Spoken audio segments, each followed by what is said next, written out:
The battle lines are being drawn for the 2024 presidential campaign, with Republicans leaning in on education and social issues, and Democrats focusing on abortion rights and Medicare.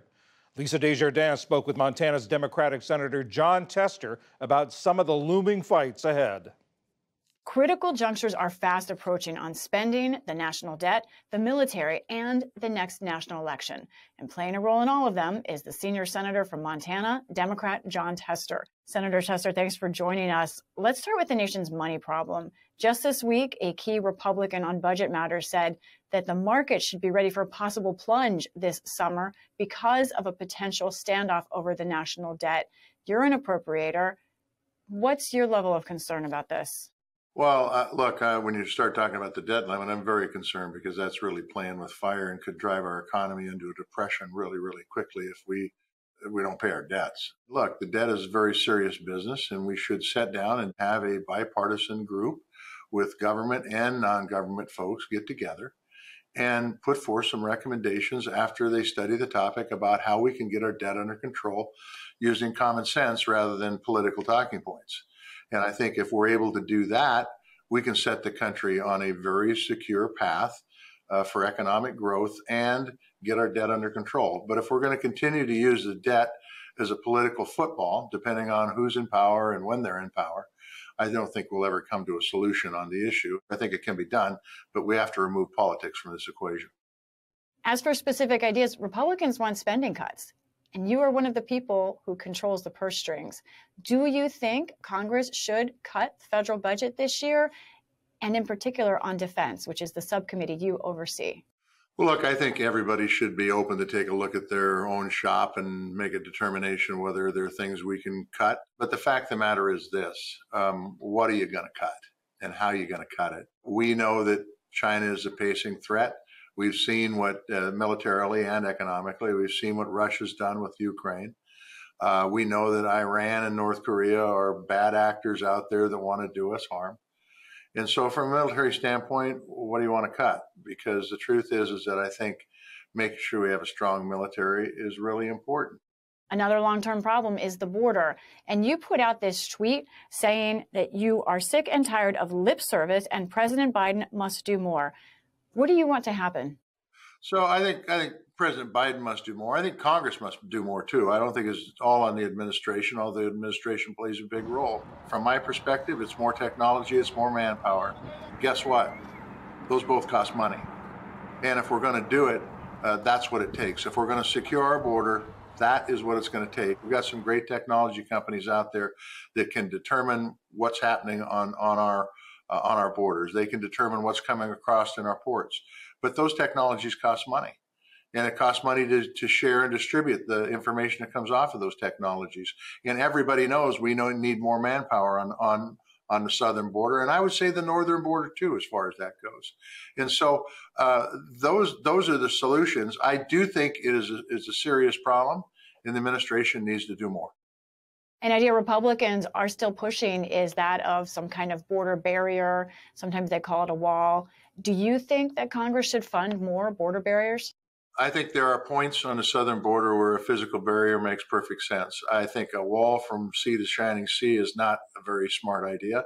I think it's a gross waste of money, and I don't think it'll last the test of time. But there are some points in our border where a physical barrier absolutely can provide some protection, and those are the areas we should look at. You're saying you want more than we have now? Yeah, I mean, look, I would say that, but I would leave that to the professionals who are on the border to make that determination where it's most effective. But they know that you are in charge of the funding. Yeah, that's right. But they have to make the presentation and say, this is what we need, this is why we need it. And then I can make the decision whether we need to fund it or not.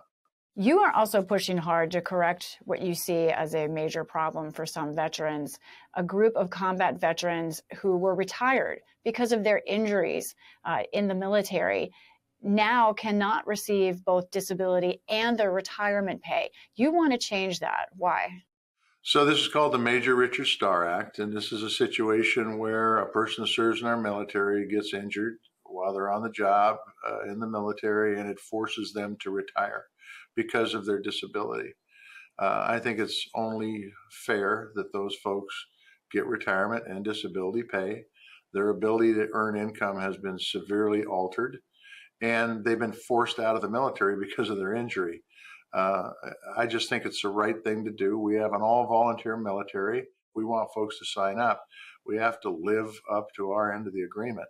And I think passing the Major Richard Starr Act would live up to our end of the agreement, where when people get hurt in their service to this country and are forced to retire out of the military, that they get concurrent receipts, both disability and retirement. This country is still so divided. And this week, of course, we saw a lot of news and discussion about January 6th. I want to ask you, where do you think we are in terms of the tension around falsehoods and just as a country in this divided time? I think the country is incredibly divided right now. I think that division puts our democracy at risk like we've never seen it before in my lifetime, at least. I was here on January 6th. I saw what happened. I didn't even fully understand what was happening while I was watching people storm the Capitol. But in the end, it was about our elections, which are fundamental to our democracy.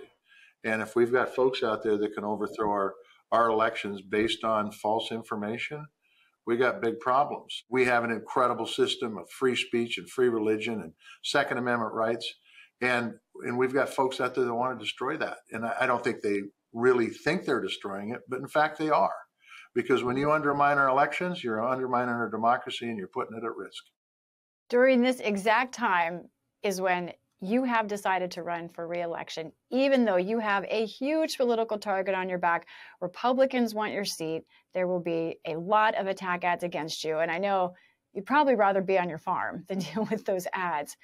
Why are you running again? And did other senators, like say Senator Schumer, ask you to do it? Look, Lisa, I'm a farmer. You're exactly right. I bring that dirt under your fingernails perspective to Washington, D.C.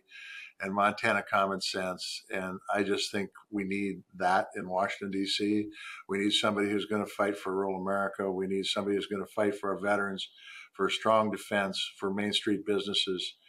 And I think I bring that skill set to the table. I had a number of my colleagues that I like and they like me asked me to come back. But the truth is the decision was really made by my family, by my wife, my kids, my grandkids, and for the good of the country, quite frankly. I think that the division also had an impact on my decision. I think it's important we try to bring this country together. And it's important that we move on so our kids and our grandkids can have a great quality of life and the same kind of opportunities that my parents and grandparents gave me. Senator Jon Tester, Montana, thank you. Appreciate the visit with you, Lisa. Thank you.